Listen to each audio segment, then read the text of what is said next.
안녕하세요, 모야입니다. 오늘 말씀드릴 내용이 근생 빌라에 대한 내용을 좀 말씀드리려고 하거든요. 저도 몰랐던 내용들이 좀 있어서 자료를 좀 찾아보다가 이거 좀 심각한데 생각돼서 영상을 좀 찍어보려고 하는 거거든요. 내용 궁금하시면 영상을 좀 끝까지 좀 봐주시기 바라겠습니다. 시청자 여러분, 여러분들은 근생 빌라 이 단어를 들어보셨나요? 아마 들어보신 분들도 있을 거 없을 분들도 있을 것 같아요. 대부분 들어보신 적이 없을 거예요. 근데 우리 주변에 너무나 많은 근생 빌라가 있어요. 저희 집 앞에도 빌라가 지금 2동이 있는데, 바로 앞에 2동이 있는데, 그 2동도 한 층에 다 근생 빌라로 되어 있어요. 근생 빌라. 근린생활 시설로 용도를 허가를 받고 건물 진 다음에 그걸 주택으로 주택으로 무단으로 용도를 변경해서 구조를 바꿔서 분양을 해서 파는 거죠. 그걸 바로 근생 빌라라고 하거든요. 근데 그건 불법입니다. 어머니는 불법이고요. 그 집을 갖다가 분양을 받아 사시는 분도 아마 처음에 계약을 할 때는 사무소 상가입니다. 하지만 주거로 썼는데 아무 문제 없습니다. 이런 식으로 해서 아마 분양을 받아 사셨을 거예요. 보통은 2층, 그러니까 바로 가까운 층이죠. 가까운 층을 근생으로 허가를 받아 놓고 주택으로 불법 용도 변경해서 분양하거나 이렇게 사용하시는 이게 가장 많거든요. 그래서 주변에 신축을 짓거나 필로티, 1층 주차장이 필로티로 되어 있는 집들 보면 위로, 그러니까 다세대 같은 경우는 허가층 수가 4층에서 5층까지 질 수가 있거든요. 주택으로 쓰이는 층이. 그래서 딱 볼 때 4층인데 이건 아닌가 보다 이렇게 할 수 있는데, 거기에 차량 1층 주차장 보면 차를 댈 수 있는 주차 공간에 차가 몇 대까지 될 수 있는 그 라인이 있어요. 선이. 그 선의 개수를 한번 세보세요. 총 우편함의 지금 호수가 그래서 4층까지 와가지고 총 16가구가 있다. 차 댈 수 있는 게 12개, 13개 뭐 이렇게 되어 있다. 그러면 한 층은 근생 빌라가 4집이라고 생각하시면 됩니다. 정확하거든요. 근데 이 내용을 왜 말씀드리려면 저도 최근에 그 경매로 근생 빌라에 관심을 가진 게 위치가 괜찮아서 한 2개를 입찰하려고 마음을 먹었는데 포기하기로 했습니다.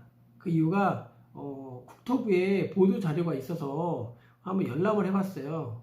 그랬더니 법이 강화가 된 거예요. 그 내용이 이겁니다. 요겁니다. 이렇게 2장인데 이거를 나와 있는 이 내용을 한번 제가 읽어 드릴게요. 보시면 나온 똑같은 내용입니다. 제가 뭐 따로 쓴 게 아니라 불법 영업 펜션 등 영리 목적 위반 건축물 이행 강제금 강화한다. 가중요율 최대 100%, 연 2회 부과토록 지자체 조례 강화 개정 등 권고. 이게 메인으로 나와 있어요. 이게 무슨 내용이냐면 간단해요. 그리고 여기 표에 여기 밑에 하단에 표가 있거든요. 이걸 제가 화면에 이렇게 띄워놓고 말씀드릴게요. 이 표에 그러니까 예시 이행 강제금 강화 시 부과액 해서 연간 기준에서 예시표로 해놨는데 이 표를 보면 설명이 끝난 거예요. 강화했다는 게 보면 가중 요율은 0%에서 100%, 그리고 강화한 거는 기존 0%에서 강화는 100%, 부과 횟수는 매년 1회에서 2회였는데 이거를 기존 1회에서 강화해서 2회, 1년에 2번 부과하겠다. 이 얘기예요. 그러니까 가중이 100%라는 건 부과하려는 돈이 많이 돼요. 1,000만 원이다. 그러면 2,000만 원까지 부과할 거고, 그걸 1년에 한 번 받았던 거를 2번 받아버리겠다. 벌금을 2번 받겠다. 이 얘기예요. 그래서 부과 금액 예시가 밑에 시가 표준액 4억의 펜션 불법 용도 변경 시 시가 표준액의 10%, 예전에 3%였는데 이걸 10%로 바꿨어요. 작년에 바꿨는데 그 10%, 이제 예를 들어 4억짜리면 4천만 원 10%죠. 그게 기준이 되는 거예요. 그러니까 1년에 시가 표준액 4억짜리 펜션을 10%니까 4천만 원 부과하겠다. 이행 강제금을 벌금을 부과하겠다. 그거예요. 근데 그거를 기존에 한 번만 1년에 한 번만 부과했는데 이걸 2번 부과하겠다. 그럼 얼마죠? 8천만 원이죠. 8천만 원을 받겠다는 거예요. 근데 또 하나 있죠. 가중률이 100%, 강화한 게 지금 바뀐 게 100%예요. 그러면 8천만 원을 100%면 얼마예요? 2배면 1억 6천이죠. 그 얘기예요. 시가 표준액 4억짜리 집이면 그게 불법으로 위반 건축물로 등재가 돼서 위반 사항이 있으면 그거를 1년에 1억 6천만 원까지 이행 강제금을 받겠다, 걷어가겠다. 내게 하겠다, 이 내용입니다. 그러면 엄청난 거죠, 이게.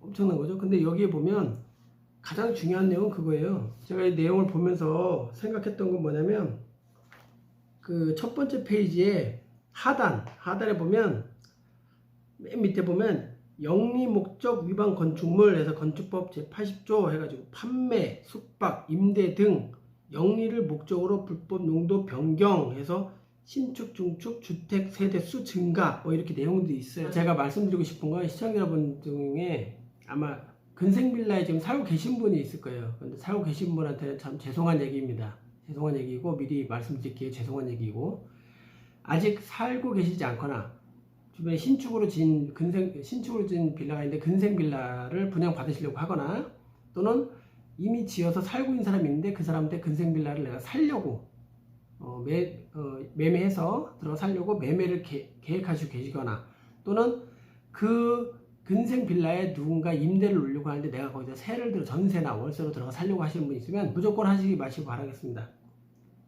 근생빌라 보지도 말고 사지도 말고 살지도 말자, 이게 제 얘기입니다. 그 이유는 한번 생각해 보세요. 위반 건축물로 지자체에 신고가 되어서 등재가 돼버리면 이행 강제금이 나오는데 최대 4배가 나온다 그랬잖아요. 그러면 우리 동네 빌라가 1억짜리라고 생각해 볼게요. 1억짜리인데 위반 건축물로 신고가 돼서 등재가 됐어요. 그러면 이행 강제금이 나오면, 이행 강제금은 처음 말씀드렸지만 연 2회 부과하고, 가중침 100%니까 그러니까 총 4배까지 부과하고, 그리고 이 내용이 시정될 때까지 평생 부과하겠다는 내용입니다. 그럼 그 집에 내가 살고 있어요. 내가 모르고 분양받아 살고 있어요. 그럼 이게 돈이 나와요. 우리 집 1억짜리야. 이행 강제금이 얼마 나오죠? 1억에면 10%죠? 연 2회니까 2천만 원이죠? 그걸 100%니까 4천만 원이죠. 그럼 1년에 4천만 원을 부과하겠다는 내용이에요.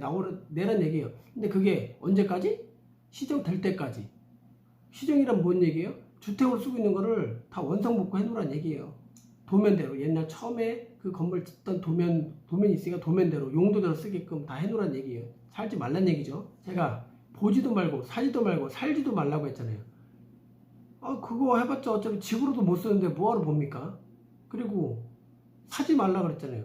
어차피 집으로 못 쓰고 상가 그 원래 용도로밖에 쓸 수가 없고, 구조도 다 원상복구 해놔야 되는데 그 뭐하러 그걸 삽니까? 그리고 내 집이 아니고 뭐 집주인은 따로 있고 난 그냥 들어가 살면 되지, 전세나 월세라고 살면 되지, 싼데 뭐 그 보증금 날라가죠. 생각해보세요. 제가 말씀드렸죠. 경매로 그걸 살려고 맘먹고 있다고 했잖아요. 경매로만 넘어가면 근생빌라 1억짜리인데 전세금을 싸게 해주겠대요. 5천만 원 들어가 살았어요. 뭐 7천만 원 뭐 받았는데 5천만 원 들어가 살았어요. 싸다 하고 살고 있어요. 근데 경매 넘어갔네? 근데 이런 내용인데 그 집을 누가 살려고 하겠어요? 경매를 누가 낙찰받으려고 하겠어요? 받아도 원래대로 다 이렇게 해놔야 되는데, 안 하면 이행강제금 뭐 4천만 원씩 나오는데 매년 그거 한 세 번만 내봐봐요. 1억보다 넘어가 버려요. 누가 이걸 살려고 하냐고요. 낙찰받아서. 그러니까 안 한다고요. 아무도 안 한다고요. 그리고 원래 있는 주인이 아이고 나 그냥 취득세만 내고 그냥 가져가세요, 공짜로. 그래도 받으면 안 되는 거예요. 왜냐면 받으면 본인 소유고 시가총액 시가 기준으로 한다는데, 그래가지고 그 강제금 받아야 될 거 아니에요. 그러면 계속 내야 돼요. 그럼 누구한테 넘길 거예요? 그 명의를 누가 가져갈 거예요? 그러니까 보지도 말고 사지도 말고 살지도 말라고 하는 거예요. 그러니까 말씀드렸다시피 지금 현재 살고 계신 분들은 좀 죄송한 얘기입니다. 그 사람들이 만약에 이걸 팔기 위해서 이런 내용 알고 본인한테 직접적인 피해가 오니까 팔기 위해서 이거 괜찮아요. 이거 원래 1억짜리인데 제가 8천만 원 드릴게요. 싸게 사세요. 근데 이게 상가예요. 용도는 상가니까 주택으로 쓰는데 큰 문제 없습니다. 사세요. 이렇게 팔았다고 계산해 볼게요. 그걸 산 사람이 이 내용을 알았어요. 그럼 고소할 수 있습니다. 뭘로요? 고지 의무 위반. 고지 의무를 위반한 거예요. 고지 의무, 고지에 대해서 아시죠? 보험 같은 거 가입하시면 내 몸에 이상이 있거나 뭔가 병원을 다닐 이력이 있는데 이걸 얘기 안 하고 보험 가입을 했을 때 어떤 병이 생겼을 때 그거에 대해서 생기면 보험료를 안 내주잖아요. 아무리 뭐가 있어도 고지를 안 했다, 그 내용을 보험사에 통보하지 않았다, 이 내용이잖아요. 똑같습니다. 그 집에 이런 문제가 있는데, 하자가 있는데, 위반사항이 있는데 그거에 대해서 정확하게 고지해주지 않았잖아요. 살 사람한테 얘기해주지 않았잖아요. 그로 인해서 그 매수자, 차기에 산 사람이 피해를 볼 수밖에 없기 때문에 그거에 대해서 고소할 수 있습니다. 그리고 그거에 대해서 받아낼 수도 있고요. 그 명의를 다시 되돌릴 수도 있을 거예요. 제가 볼 때는 변호사를 통해서 얘기해 봐야 되겠지만 제가 견해로 봐서는 되돌릴 수도 있습니다. 그렇기 때문에 이 내용이 굉장히 중요한 내용이에요. 제가 오죽하면 경매가 2개를 낙찰받으려고 마음먹고 있다가 포기하겠습니까? 얼마나 꼼꼼하게 따져봤겠습니까? 그러니까 뭐 이 내용 보시고 어떤 분들이 댓글 달 때 뭐 50평방미터는 미만은 뭐 아니래, 뭐 실소유자는 뭐 아니래, 이런 말 다실 수도 있는데 법이라는 게 이게 이렇게 될 거 아셨나요? 여기 보시면 내용에 85평방미터 뭐 미만은 아니었는데 60평방미터 축소시켰고요. 연일에 부과하다가 2를 했고요. 요일 50% 증액이었던 게 100% 바뀌었고요. 아셨나요? 모르잖아요. 법이라는 거는 적게 바뀐 적 없어요. 한 번도 살면서. 과하게 오바돼서 하는 적게 받은 적 없습니다. 그러니까 이 방송을 보시는 시청자 여러분들은 제가 말씀드립니다. 건생밀라 보지도 말고 사지도 말고 살지도 마시기 바라겠습니다. 오늘 영상은 여기까지고요. 다음에 또 이런 중요한 내용이 있으면 제가 내용을 취합해서 또 말씀드리도록 하겠습니다. 감사합니다.